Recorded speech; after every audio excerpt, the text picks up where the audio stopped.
that. Look at the hub right there.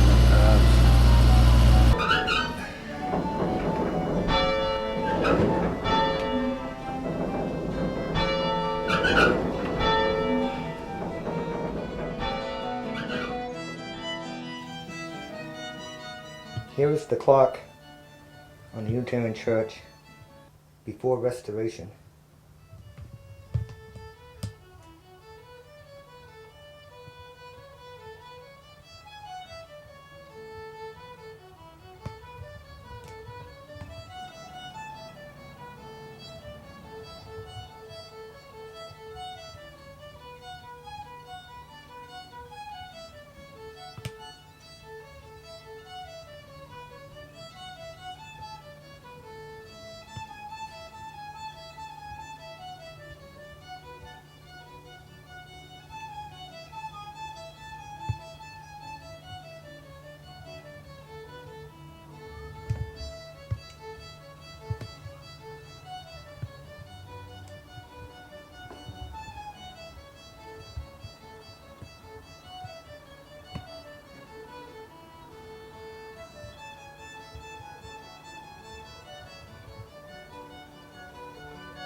This pulley here winds the bell ringing mechanism, and on the other end it winds for the clock.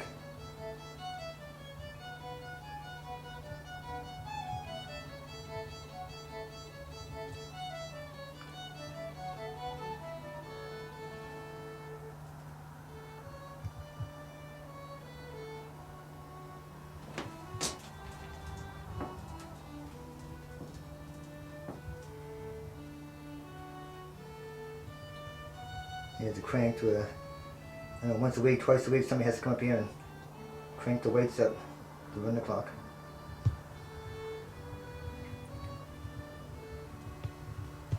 There's a gearbox that sends the clocks to each dial. There's 3 of them. And the shaft goes right outside to where the dial is on outside of the steeple.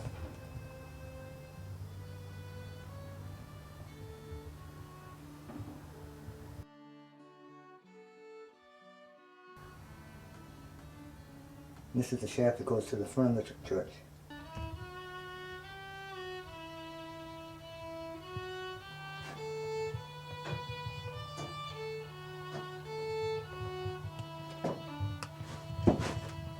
And these stairs here go up into the clock room.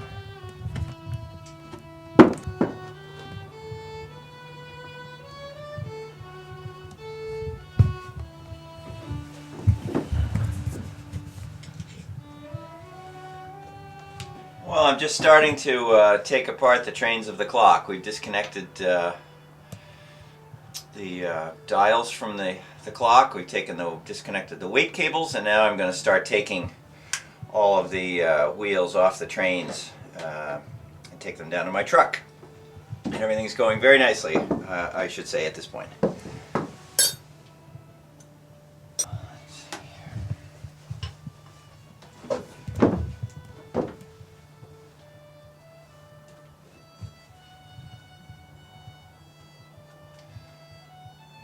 I've got to go down and get my mechanic's wire here.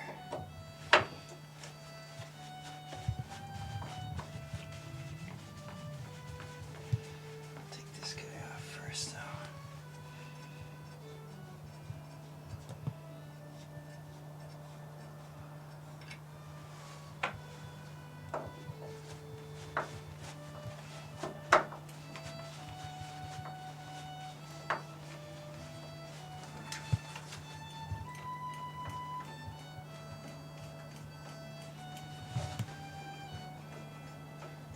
Some of those bolts don't look like the original ones on some of them. No, they're not. These are not. These that are in the bed of the clock are.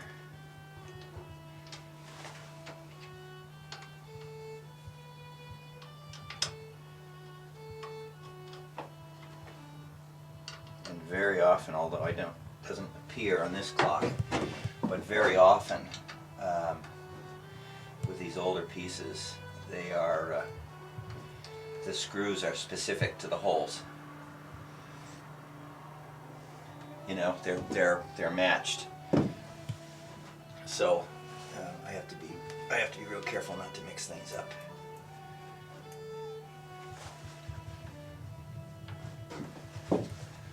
So I've got to go get my mechanics wire to tie these bushing blocks to the arbors, and as well as I need to mark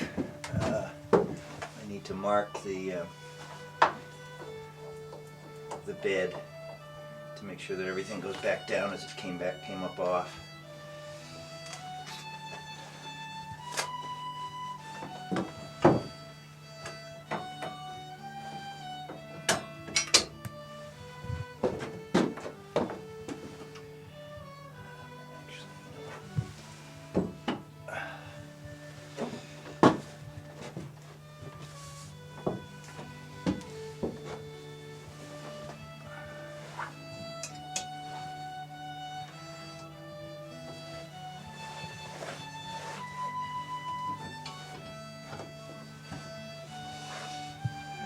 Now get my mechanics wire.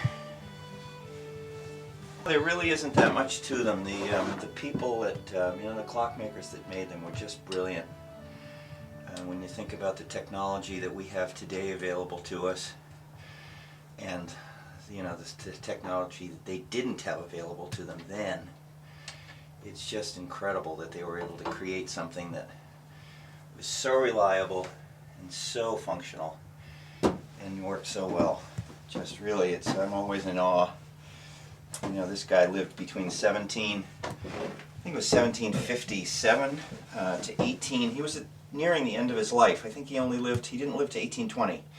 I think he lived 1817. You got to build this? Yeah, Abel Stoll from Worcester. And he was the dad. He was succeeded by a number of children that were clockmakers. I did a little research, and so this clock at 1807, he was in his later years of life.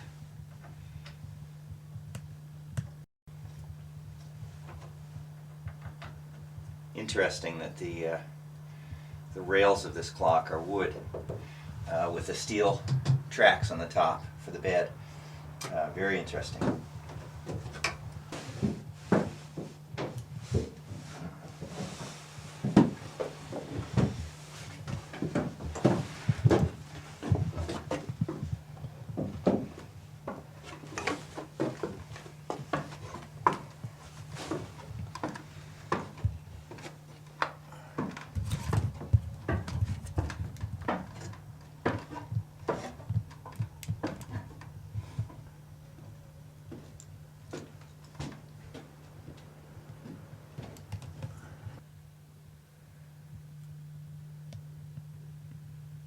It was quite a hike to get up there.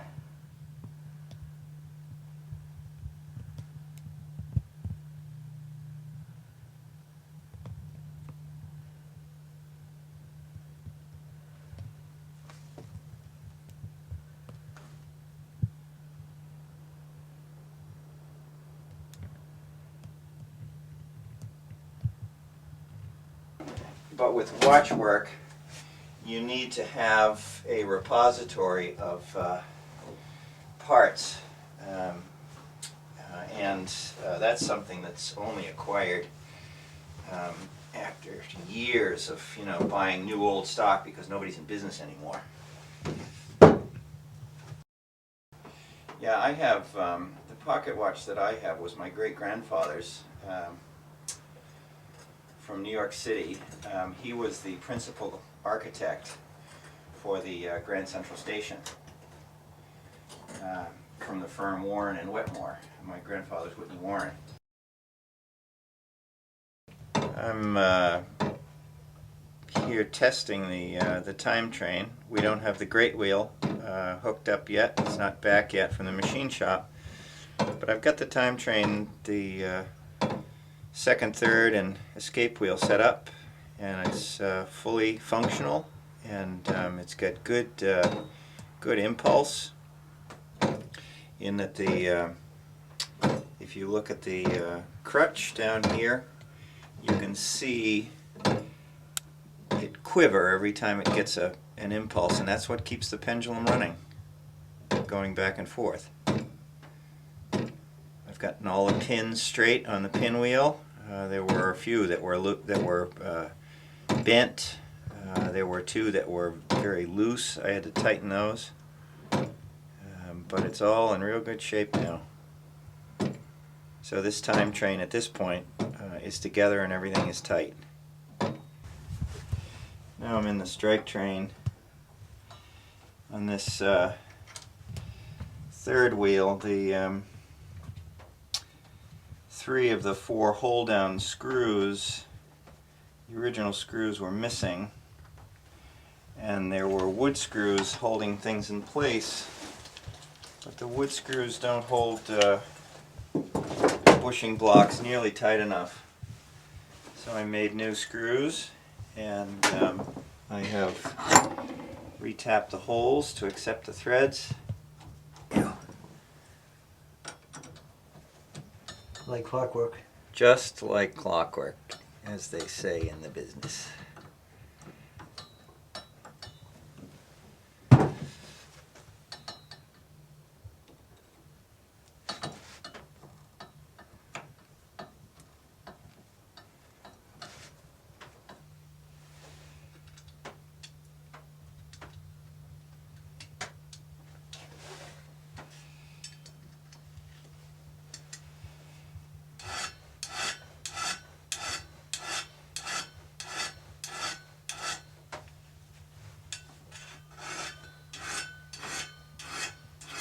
What time is that tonight, Gary?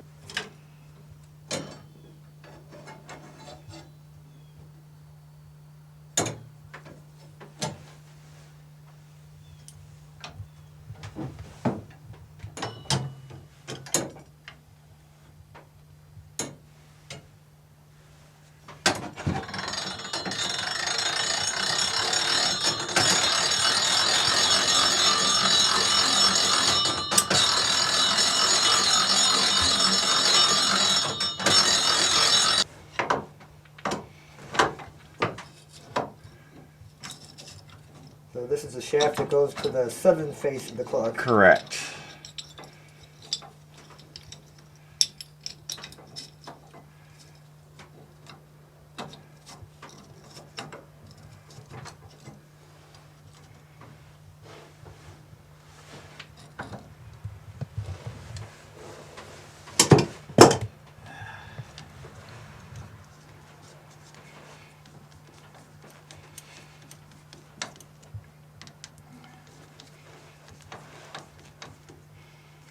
They seem to kind of vibrate loose after a while in time. Yeah. They need to be checked. You know, there needs to be, with any mechanical piece, there's got to be, you know, regular maintenance. Look at And that. you'd actually be surprised as to how much things do get loose over time with a clock. You'd think everything moving so slowly and purposefully that you know, once you put it all back together, everything was tight. It would be great. Not so. Not so. Look at 1934 and everything screwed together, no rivets. Right. They're always tinkering it. Yeah, always tightening this and checking that, and yeah, it's the same thing here. Keeping the weight in check, and as you wind it, click, click, click, click, click, click, click. Well, the hub of that click gear was cracked bad, and the fractures were all the way up to the secondary anchor bolts. Wow. And so that hub was ready to just blow right out of there. And that would have been really bad. A weight fall is about the worst thing that can happen to a tower clock. So anyway, so at this point, we've got everything together on the time train, with the exception of the great wheel. So if we wanted to run the clock, we would take it out of set mode. This is how you set the clock. You bring this off to the side, and then you move the hands. I'm gonna tighten that little screw.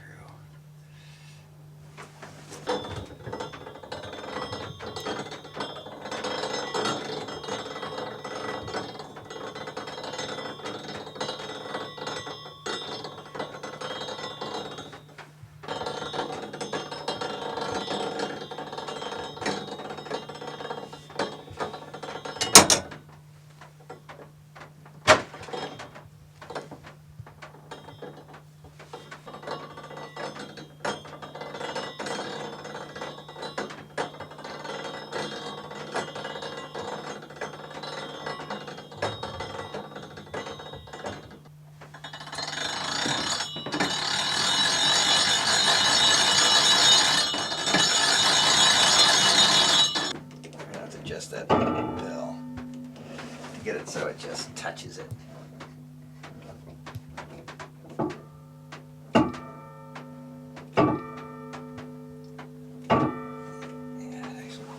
Yeah, actually it's counterweighted pretty well. Next week I'll bring back the great wheels, set all the dials, tighten all the drive shafts, shorten up the cable once around the drum. Tick-tock. Well, the fact that it's a Worcester clockmaker, Abel Stoll, he was a pretty well-known clockmaker in the Central Mass area. And in fact, I had a conversation with one of the folks from the Antiquarian Society, and they have a Stoll clock there. They have a tall clock made by the same man. Very, very fine piece. So the fact that it's a local clockmaker and it's in such good shape, it's really a treat to bring it back to life, and it's really in very good shape. The clock has had very good care over the years. A lot of the bushings had already been done prior to my coming. I've cleaned it up. We did have a gear that had to be remade. The click gear was about ready to fall apart. Center hub was fractured pretty badly. So that was a very good find. That would have resulted in a weight fall, but that's under control. So hopefully next week we'll be done. We are in the bell tower.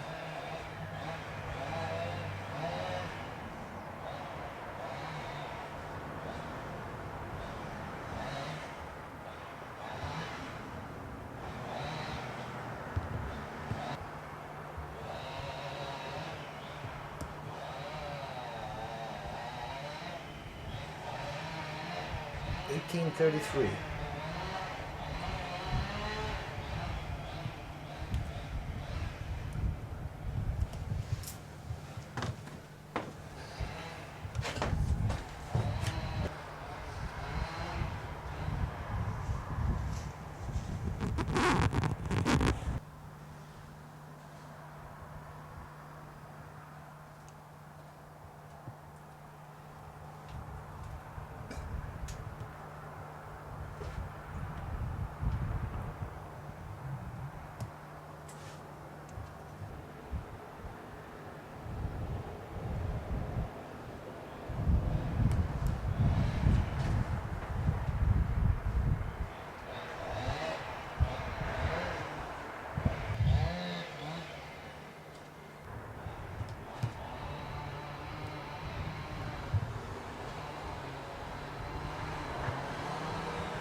Or did you want to do a video or something? Yeah, the bell ringing.